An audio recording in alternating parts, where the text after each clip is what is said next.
Professor Yashpal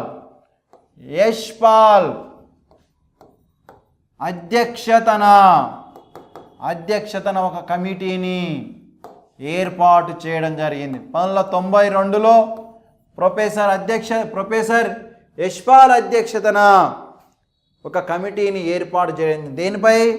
పుస్తకాల భారంపై ఒక కమిటీని ఏర్పాటు చేయడం జరిగింది. మరి ప్రొఫెసర్ యశ్పాల్ ఎవరు? ప్రొఫెసర్ యశ్పాల్ ఇక్కడికి ఎలా వచ్చాడు అంటే, ఇతడు 1986 నుండి 1991 వరకు యూజీసీ చైర్మన్గా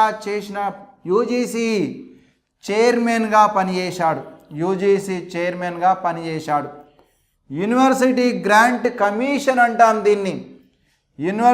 యూజీసీ అంటే ఏమిటంటే యూనివర్సిటీ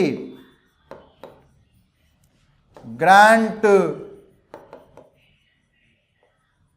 కమిషన్. ఇది 1956లో ఏర్పాటు చేయడం జరిగింది. యూనివర్సిటీ గ్రాంట్ కమిషన్ అంటాం. విశ్వవిద్యాలయాల నిధుల సంస్థ లేదా విరాళాల సంస్థ అంటాం. దీన్ని 1956లో ఏర్పాటు చేయడం జరిగింది. ప్రొఫెసర్ యశ్పాల్ యూజీసీకి మాజీ చైర్మన్గా పనిచేసి మాజీ చైర్మన్గా ఉన్నాడు అప్పటికే.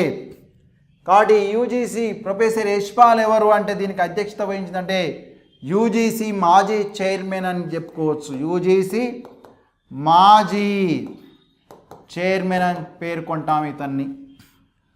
సో ఇతని అధ్యక్షతన పుస్తకాల భారంపై అధ్యయనం చేయడానికి ఒక కమిటీని ఏర్పాటు చేయడం జరిగింది. దీనికి అధ్యక్షుడు ఎవరంటే ప్రొఫెసర్ యశ్పాల్ ఎవరంటే యూజీసీకి మాజీ చైర్మన్గా పనిచేశాడు. ఏ సంవత్సరంలో ఎప్పటి నుంచి అప్పటి వరకు చేశారంటే 1986 నుంచి 91 వరకు చేశారు. యూజీసీ అంటే ఏమిటంటే యూనివర్సిటీ గ్రాంట్ కమిషన్ అంటున్నాం. దీన్ని ఎప్పుడు ఏర్పాటు చేయడం జరిగిందంటే